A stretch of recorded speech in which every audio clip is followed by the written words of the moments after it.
Oh, God. Oh. Sometimes you bring us to nice, like, warm places, but then I feel like the times that it's really cold and uncomfortable, it's just the two of us. Yeah. Why do you... You didn't even warn me. I don't have a jacket. I know I do this bad. I think I want to keep you, out of the loop about where we're going. I don't want you to figure out what we're going to talk about. So it doesn't help you pack though. I'll tell you that much. Yeah, I should have guessed when I saw the plane ticket was Icelandic Air. That was dumb of me. I should have gotten something at the airport. Yeah, Parka, yeah. Have you ever had an airport parka? Those things are expensive. Well, sometimes you gotta do what you gotta do to stay warm. But okay. I'm warm. I knew where we were coming. I got a coat. I got a hat. I got gloves. I got boots. I'm doing pretty good. Yeah, you're bundled up. Yeah. Yeah. All right. Well, you know what? I'll try to. Okay, I'm gonna think warm thoughts. It's the holiday season, Greg. It's just think of chestnuts roasting over the fire. We're here in Thingvellir National Park, so maybe we'll find some I don't know, some sort of chestnut to roast over the fire. Maybe a hot spring. You can get a hot spring. Iceland has those. Yeah, and it's actually would have probably been a good choice to buy a new coat at the airport because we're going to talk about a cryptid today that having new clothes is a big benefit for. Oh, okay, that's interesting. That's new and fresh. Yeah, we're going to capitalist. I want to tell you all about. It's very capitalist. Yeah, I do want to tell you all about the Icelandic folklore cryptid. It's based around Christmas time. It's the Jólakötturinn or the Yule Cat. Hey, a cat. It's a kitty, but it's always a big kitty. I was about to ask, we talk a normal cat? Is this cryptid just a cat? It is just a cat, but it has more going for it than just, purring and sleeping in the sun, looking adorable, But I'm already thinking Clifford the Red Dog, but it's a cat. And something about new clothes. I'm very confused. Yep. All right. So, why don't we hop into it? And I'll tell you all about Jólakötturinn. And I'm going to just keep calling it the Yule Cat from here on out, though, because I will I'll stumble all over those words. So let's get into it. It's Greg's Cryptid Corner, where mysteries abound. Bigfoot, Mothman, monsters, let's see what we found. Hey, and welcome to another new episode of Greg's Cryptid Corner, a podcast about monsters for weirdos. I'm your host, Greg, and I'm joined here in the frozen land of Iceland with Dan. Dan, how you doing today? Hey, I get confused. Greenland is full of ice and Iceland is very nice. Is that what it's supposed to be? What's the flip-floppy thing? That's like what I heard, they were named that way so people went to Greenland instead of Iceland, but Iceland's up there. Yeah, they're both cold. pretty cold. Yeah, they're both pretty cold. That's fine. I'm doing very well. Thank you for having me. Thank you for flying me out to Iceland. I'm pumped to hear about a big old kitty. I'm excited. Yeah, I love Christmas tradition and kind of the weird things that people do all around the world. Yeah, it seems like it's a time of year when everybody's bored and inside and scared. So might as well tell fun stories, Yeah, I agree. And Iceland has a ton of them. So today we're just going to focus on just one, and that's the Yule Cat. And I find this story, it's not like a huge story, but it's a huge cat. It's a huge cat, and it's a very interesting concept. And it goes towards we've talked about it a lot, where it's cryptids are often used as ways of getting people to do something or not do something. You know what I mean? A lot of the fearsome creatures have that, where it's don't go in the woods when you hear weird noises or things like that, Yeah, that makes sense. Yeah. So I think the Yule Cat's kind of up there with that. So you wanna hop in and learn about the Yule Cat, Jólakötturinn? Yeah, I'm on board. Let's go. All right.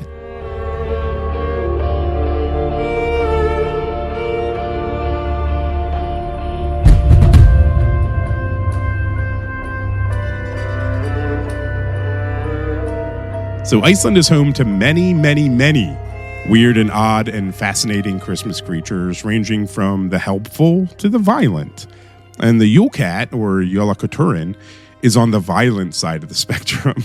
Nice. Which you never think a cat, you know? No, Cats I are do great. think of cats and violence. No, cats are violent little psychopaths, and we love them. I- We love them. yeah. We love them. Yeah. So the Yule Cat is a massive, monstrous feline said to silently roam Iceland's farmlands and villages on Christmas Eve. It's said to be larger than a house with I was thinking like a tiger. No, it's a big cat. Okay, I was right on with the Clifford the big Yep, red dog. you were, Okay, yep. all right, okay. We're talking about a brick house cat. Yeah. All right, I'm on board. Yes. Yep. And while while it's silently moving through the snow at night, it's searching for one type of victim in particular, one that is not wearing new clothes. It's very specific. It's a prissy cat. Yep. All right. So let's describe the Yule Cat a little bit more. So, like I said, it's bigger than a farmhouse with eyes like glowing ice balls. It has thick black fur, long whiskers, and massive hooked claws, and a tail that can sweep across the tops of homes and trees. Okay. Now, some of the descriptions of the Yule Cat claim that it is so swift that its footprints appear after it's already gone, not while Nice. it's there. That faster than gravity. I like that. That's cool. No, that's awesome. And when you're in its presence, you'll feel a cold, unnatural wind blowing. I mean, it's Iceland. I mean, that's true. Yeah. It's everywhere. Yule Cat's everywhere. Yeah. It'd be like if we're in Pennsylvania, you'd be like, you can kind of hear a drunk guy. All right, well, I guess, yeah, Yule Cat's everywhere. Yep. Yeah. Oh, I'd love a Yule drunk guy. That'd be pretty great. Just the Yule Bob. It's me. You got a beer? Oh, you don't? I guess I'm going to eat you. Yeah. Damn, that's another one I got to eat. I could be a Yule Bob. Hey, Yeah. if you need a Yule Bob for your office Christmas party next year, give me a call. It's just a drunk guy. Yeah. Now, the Yule Cat is linked to other Icelandic Christmas creatures. I'm not going to go into detail about them. We'll learn a little bit more in tomorrow's episode, but it's said to be so many bonus episodes. but it's said to be the pet of Grilla and her children, the Yule Lads. Now we'll get into the Yule Lads tomorrow. So Okay, all right, the Yule Lads. the Yule All right. Lads, Okay, wonderful I'm on boys.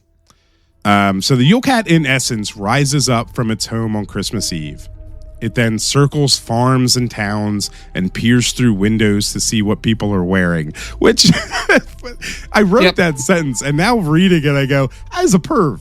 That's a perverted cat. Or you know what? This is another in the long lineage of Christmas cryptid or Christmas folktale traditions where being surveilled is like the point. Yeah. Yeah. Santa, also a major peeping Tom. Santa does it remotely, and I don't understand that. Yeah, he's got mental zoom, which is weird and awkward. Yeah. Maybe Santa does astral projection. Oh, maybe. I never really thought of, like, we just talked about Santa. I know. I but it never didn't thought even about come up. astral projecting. Astral projection Santa Claus. Man.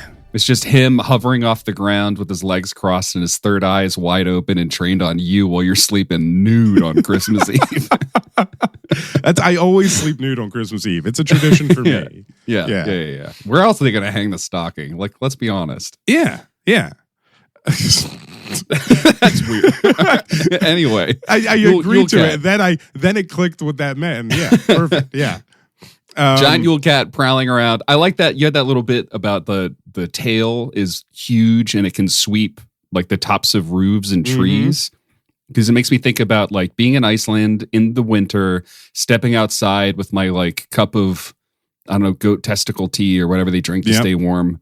And then like a big chunk of snow slides off the roof and it falls on my head and it makes like a cartoon trombone sound. You could blame that on the Yule Cat. Yeah. Swept the snow off the roof. I love being able to blame most things on cryptids, by the way. I mean, we have not been doing this podcast very long. And already most of life's inconveniences, I've got little critters I can blame. Yeah. I'm to that point now. Yeah, it's wonderful. Yeah. So yeah, I actually Yule Cat- did find, I'm sorry, just to interrupt. I did find a scratch on the side of our car yesterday. Ooh. And I blamed now I'm blanking on his name. I blamed the angry cryptid from down south. That was the the lizard man monster. of Skateboard Swamp. That's it. Yes, I blamed the lizard man. My wife did not know what I was talking about, and it was just for me. Good. Well, your wife should listen to the show. It's very rude. Yeah. So Yule Cat, he's staring in your window, and if you aren't wearing new clothes, he's gonna eat you. That's just what he does. If you got old clothes, if you're not looking dapper as all get out, he's going to eat you up. Now, you don't actually need to even be wearing like a whole new wardrobe or anything. A new pair of socks or gloves, that's enough for the Yule Cat to let you live.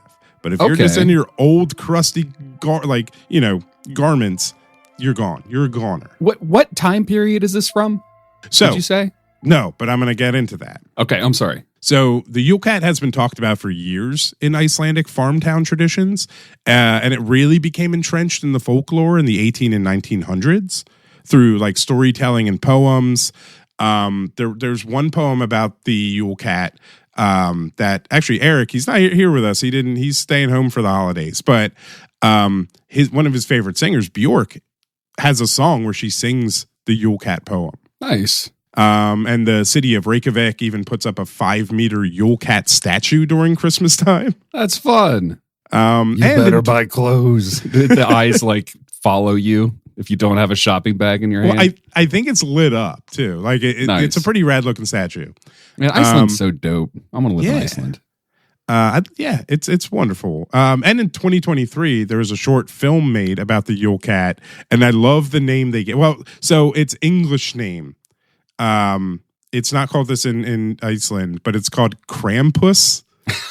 All right, because I'm a fan. Yeah. Well, if we make our Krampus movie, he's going to have a pet cat named Krampus. Yeah, has to. Yeah. Yep.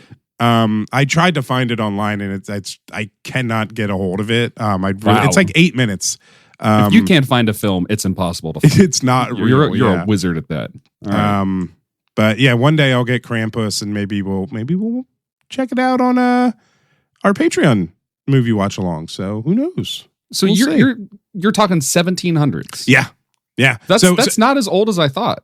I mean, that's pretty old. Isn't that when humans first became humans? Isn't that right after the Vesuvian cycle or whatever. It was the 1700s. No, that's not that old. 1700s isn't that old. I mean, you figure right before now was 19, and then before that was 18, and then bam. Boom, you just tripped your butt into 17. It's not that long ago. So we're looking at like 300 years ago. That's a pretty good long tradition of the Yule Cat. Yeah, well, I guess what I was wondering more about the time period was I'm thinking about, again, I'm all about the utility of these folktales. So my first thought with the new clothes was like capitalism, baby. But I guess this would have been like a market. Well, it's still a market economy, like a marketplace. It would have been swapping stuff. And this is their way of like, get out of the house and do some shopping. Like you better... Like we need you to bring your milk here, and we need them to be able to sell their sheep wool. Well, yeah. But, so there is you're on the right track. So, I'm less convinced of that. Is what I was trying to say. Now that I know it's the 1700s, I'm less convinced of that, and I'm trying to think of other reasons for this. Yes, and no. So it's not necessarily like stores create. It's not like Coca-Cola creating Santa Claus, right? Right. Yeah. So. The threat of a giant cat eating you, it's going to help make sure that you're all bundled up in new clothes for like the cold Icelandic winter. Of course. Yes. Clothes that you probably made yourself, right? So is this actually about laziness? Well, yes. Again, yes and no. So part of it is it was used to push farm workers and families to finish processing their wool in the fall so that new clothes could be like made in time for the winter. Okay. All right. So really, it's both a survival mechanism and capitalism that brought the Yule Cat to life. So it's kind of like even like people making and selling the clothes. It's like you need to finish it up, and if the farm workers finished their work on time, they were rewarded with new clothes by the owners of the farm. Interesting. And they used the threat of the Yule Cat to make that happen. Well, were they? All right. I like the idea of like modern landlords being like, if you don't pay your rent on time, the bully baboon will beat your butt. Like they'll have some kind of fun alliterative poem. But now, okay, is it that the landowners threatened them with the Yule Cat, or is this to me sounds more like a story that parents would tell their kids to be like, this is why we have to rush.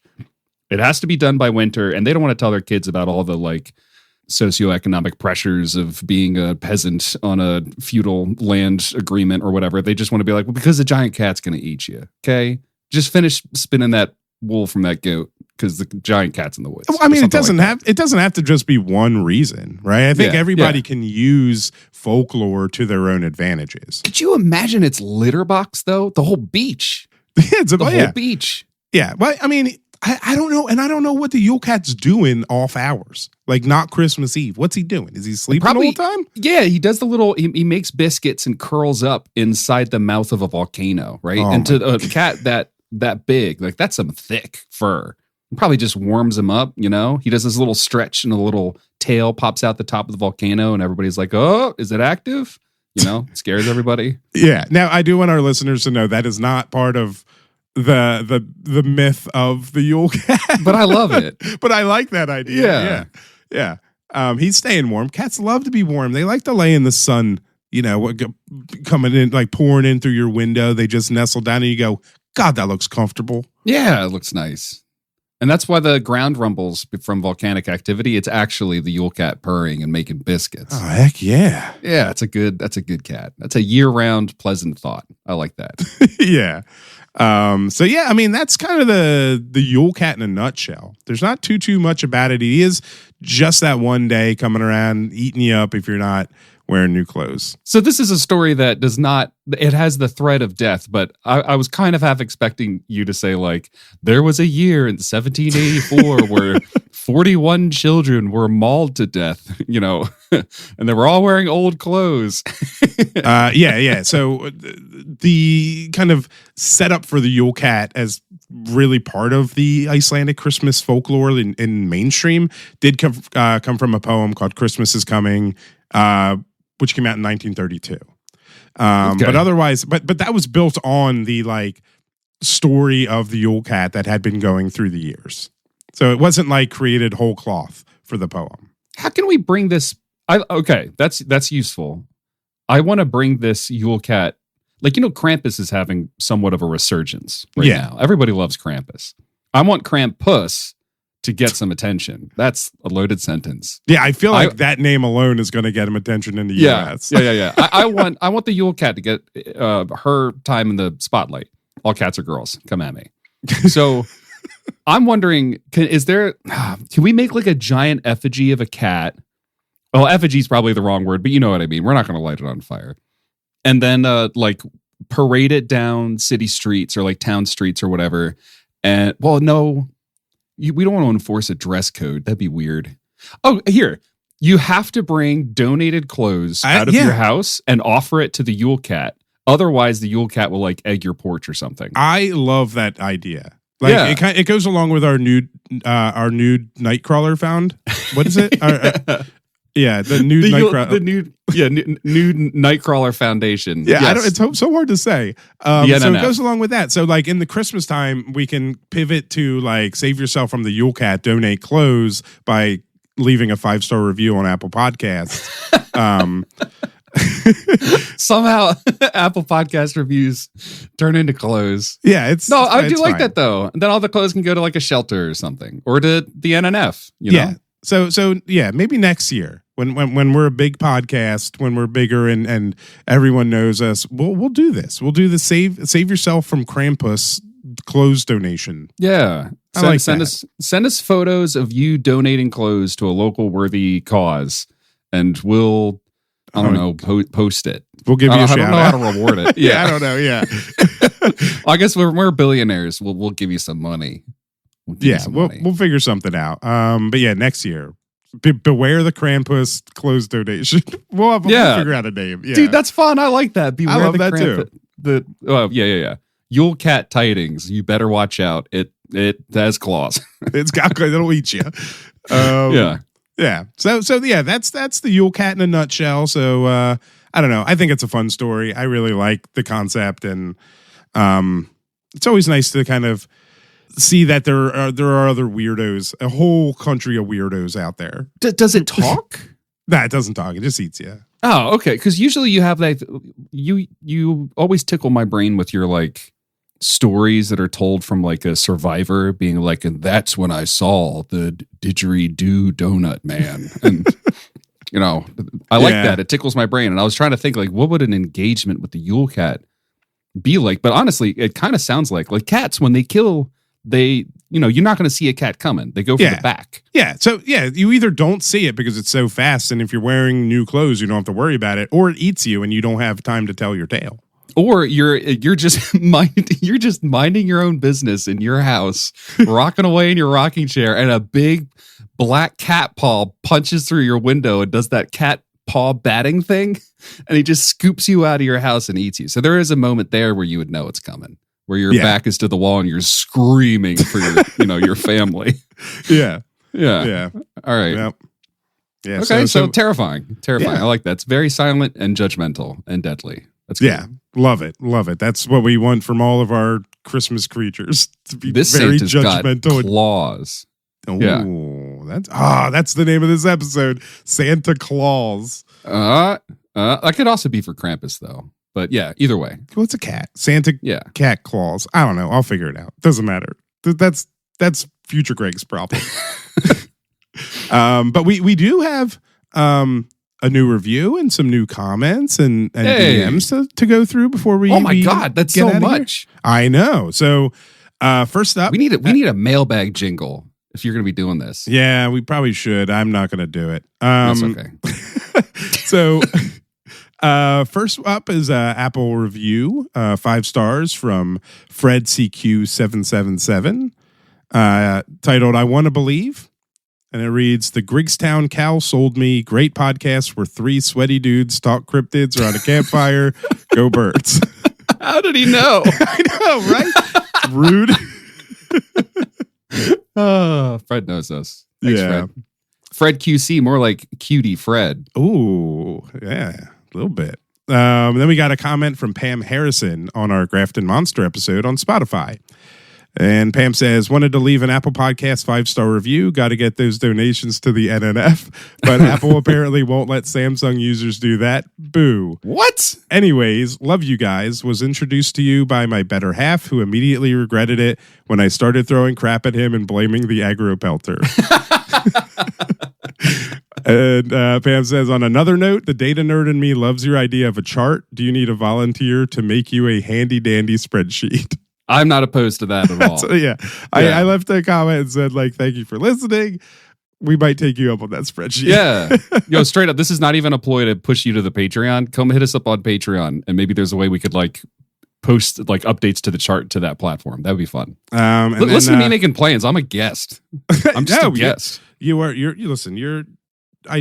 my needed guest. Pam, thank you. Pam, that's so kind. Yeah, thank you very much. Maybe don't use this as cover for your very strange spousal abuse situation. If you want to fling poop, there are other sources for justification. Having said that, I love it. Yeah, but I'm always for flinging poop all the time. So it is the height of intimacy. Catch my turd. Yeah, it's the agropelter time. Yep. And then we got a DM from Elena from the What About Weird podcast. Now she's quickly becoming my go-to animal fact reference here. That's right. This is the Bear Facts person, right? Yeah. Awesome. So, yeah. Lay it on me. So the other day she DM'd me and said, "Okay, I'm back with bear stuff because ask and you shall receive." And then she says, "I'm still not a bear biologist, just a wildlife enthusiast who studied biology." Well, I know Dan, which to me, you're a bear biologist. Yeah, isn't that a biologist? You could just pick whatever animal you want. It's like a nickname. Yeah. She goes on, I know Dan looked up their sizes, but here are some other relevant bear stuffs. Black bears can sometimes be brown and can be very, very light at times. Look up cinnamon bears, which sounds like Teddy Grahams. That sounds like something I put in my coffee every morning. Yeah. Or something my coffee leads to. Yep. Brown bears and grizzlies are the same animal, just different regional names. The size difference is due to habitat. Also, Dan does know there aren't grizzlies in West Virginia, right? No, I think I do. Honestly, when I sit down at the microphone, my brain drains out and I just fill it up with Greg's voice. That's all that's happening here. There you go. I'm sorry. And then she goes on, correction, grizzlies are brown bears, just a subspecies, but still the same thing, square versus rectangle type deal. All right, I'm confused. Brown bears can be black, but black bears can be brown, but brown bears are subsets of grizzlies that do live in West Virginia, but grizzlies definitely don't. And you're not a biologist, but you studied biology. You got some stories to straighten out here. Now I'm not convinced that bears exist. Yeah, bears are cryptids now. No, this is good. This is good information. Thank you. Yeah. So thank you, Elena. And go check out Elena's podcast. What About Weird? It's really fun, incredibly insightful, and they do their work opposed to us who barely know what a bear is. They're so good at what they do. They're educating our listeners right now. Yeah, that's true. Yeah. Oh, boy. I'm gonna go watch Grizzly Man. I just need to be convinced that they're real. Yeah. And as always, I do want to thank our Patreon supporters, Amy's Birdhouse, Liam Neville, and Bridget. So thank you very much for supporting the show. Thank you. We appreciate it. We've been doing movie watches over in our Discord. So if you're interested in joining us to watch some weird cryptid movies, some horror movies, there'll always be cryptid adjacent, at least, I think. Yeah. I don't want to drop any names of things that we've been watching, but we did like a little alien thing. That was fun. Yeah. It was a good time. Watched an 80s Christmas horror film as well. That went gangbusters. I love that movie. So for $2, you get access to our, $2 a month. You get access to our Discord, which will give you the opportunity to watch some films with us. So, but I think now that I think this week is going to be a bunch of like little bonus episodes. Yeah, another one coming out tomorrow. One came out yesterday, and another one coming out tomorrow. So I want people to enjoy that, because in the future, I'm guessing more of them will be behind the Patreon paywall, just because we want to give some special love to the patrons. So if you enjoy bonus episodes, buckle up, buckaroo. Get on that Patreon. Yep. So we hope everybody has a wonderful Christmas and a wonderful New Year. We'll be back before the New Year. I think next episode will be New Year's Eve. So have a rockin' Kwanzaa, have a good Hanukkah, whatever you celebrate. Wintry delights are. I hope it's just the absolute best, and that you're doing well, that you're bundled up, that you're wearing new clothes so a cat doesn't eat you. That's the reason for the season. Absolutely. And as always, I'm Squonk. You're Squonk. Go birds. If there's a giant cat, does that mean that there's like giant ringworms? Yeah. And I mean, when you think about a giant cat, then you kind of have to imply that there is a giant dog, not just Clifford in the books, but like a giant ring. So I've seen and read about ringworms and tapeworms, and God, I hate it. I hate it. Also, you saying a giant dog. Now I'm wondering, the Yule dog. Okay, the cat eats you for not having clean clothes. Does the Yule dog eat you for not having bathed? Now, I do believe, and I think I read this somewhere, that in Iceland, you can't just, like, dogs aren't a thing there. Really? Like, you have to have, like, a permit to have a dog. That's why the Yule Cat's so popular, because they have cats there. You're allowed to have cats, but dogs, you can't have a cat unless you have, like, special permission. Wait, can I tell you my favorite? I have an Iceland dog story. Can I tell it to you really quick? Sure. All right, before the ska music cuts us off, we went to Iceland and we were brewery hopping there because there's a pretty cool brewery scene in Iceland, and there's this one brewery that's famous because it makes a special annual beer that's made out of whale testicles. It was so delicious. I had to try it. Yeah, Greg, I brought you some. It was very nice. It was good. It was actually, but it wasn't salty. It was something else. It tastes savory. A little fishy. It had a little umami going on. Yeah. But anyway, when we went there, the brewery was like this farm that was on the flanks of this national park, actually. And it was kind of on its own. There's nothing around it. So you drive for a couple miles of nothing on its like Martian landscape and arrive at this barn. And it was just us and the brewer. So he sat down with us at a picnic table, and he was just giving us samples of all of his beer. And the entire time he had this like sheepdog that was just roaming around the barn. it came up and sat underneath the picnic table and was just crunching away on broken glass. Oh my God. And I kept looking at the dog, look at the farmer, and be like, he's eating glass. Is that okay? And the farmer's like, yeah, he's fine. He loves it. The whole time we were drinking whale testicle beer, there was a dog at my feet eating glass. That's amazing. Cherished Icelandic dog story. Yeah. So maybe the Yule dog, like if you don't clean your windows, it'll eat your windows.